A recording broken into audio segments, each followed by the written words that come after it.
અત્યારે જો અત્યારમાં કેટલું પાણી આવી ગયું છે, કારણ કે આજથી હવન ચાલુ થવાનો હતો અને આ પોઝિશન છે ભાઈ. અત્યારે 9 વાગે હવન ચાલુ થઈ જવાનો હતો. આ પોઝિશન છે, સામે ભોળાનાથનું મંદિર છે અને ગામ આ સાઈડ છે. તો ગામ લોકોને જવું હોય તો કઈ રીતે જઈ શકે છો તમે, કારણ કે આજથી જીર્ણોદ્વારનું કાર્યક્રમ ચાલુ થવાનો હતો. પણ જોવો તમે, કારણ કે વરસાદ રાતનો એટલો પડેલો છે.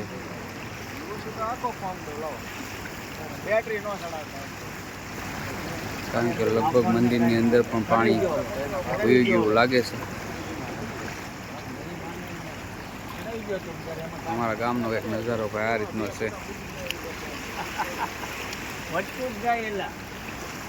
એ પાણીનો વધારો ચાલુ છે, કારણ કે ઉપર વરસાદ એટલો ચાલુ છે.